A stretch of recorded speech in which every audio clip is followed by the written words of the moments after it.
ನಮಸ್ಕಾರ, ಪ್ರಜಾವಾಹಿನಿಗೆ ಸ್ವಾಗತ. ನಾನು ರಜನಿಶ್ರೀ. ವೇದಿಕೆಯಲ್ಲಿ ತಾನೇ ನಾನು ಚಾಕು ಹಾಕಿದ್ದು. ಯಾವ ವೇದಿಕೆಯಲ್ಲಿ ಚಾಕು ಹಾಕಿದ್ದು? ಯಾರು ಚಾಕು ಹಾಕಿದ್ದು? ರಾಷ್ಟ್ರೀಯ ಕಾರ್ಯಕಾರಿ ಸಮಿತಿ ಎಲೆಕ್ಷನ್ ಕಮಿಟಿ ಮೆಂಬರು. ಪಕ್ಷದ ಆಂತರಿಕವಾಗಿ ತಾನೆ ನಾನು ಹೇಳಿದ್ದು ಟಿಕೆಟ್ ಕೊಡಿಸ್ತೀನಿ, ಓಡಾಡ್ತೀನಿ ಅಂತ.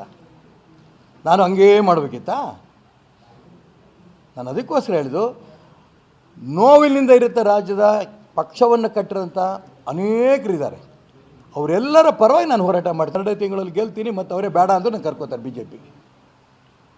ಜಗದೀಶ್ ಶೆಟ್ಟರ್ನ ಸೂಚನೆ ಮೀರಿ ಹೋದಂಥವ್ರು ಕಾಂಗ್ರೆಸ್ಗೆ ಹೋದವ್ರನ್ನ ಮನೆಗೆ ಹೋಗಿ ಕರ್ಕೊಂಬಂದರು. ಟಿಕೆಟು ಕೊಟ್ಟಿದ್ದಾರೆ ಬೆಳಗಾವಿಯಿಂದ. ನನಗೆ ಗೊತ್ತಿಲ್ಲ, ಕೊಡಬಹುದು. ಅರ್ಥ ಆಯ್ತರ? ನಾನು ಪಾರ್ಟಿ ಬಿಟ್ಟು ಹೋದ್ನ? ಪಕ್ಷದ ನಿಷ್ಠೆಯಲ್ಲಿರೋಂಥ ರಾಜ್ಯದಲ್ಲಿ ಕಾರ್ಯಕರ್ತರು, ಅದೇ ತಪ್ಪ ಅವ್ರದ್ದು. ಆ ನಿಷ್ಠಾವಂತ ಕಾರ್ಯಕರ್ತರ ಪರವಾಗೇ ನಾನು ಇವತ್ತು ಹೋರಾಟ ಮಾಡ್ತಿರೋದು. ಮನೆಯಲ್ಲಿ ಒಬ್ಬರು ಕೇಂದ್ರ ಚುನಾವಣಾ ಸಮಿತಿ ಸದಸ್ಯರು, ಒಬ್ಬ MP, ಇನ್ನೊಬ್ಬ MLA 6 ತಿಂಗಳು ಖಾಲಿ ಇಟ್ಟು ಯಡಿಯೂರಪ್ಪನವ್ರು ಹಠ ಹಿಡಿದು ಅವ್ರ ಮಗನ್ನೇ ಹೋಗಿ ರಾಜ್ಯದ ಅಧ್ಯಕ್ಷರು ಮಾಡ್ಕೊಂಬಂದಿದ್ದು.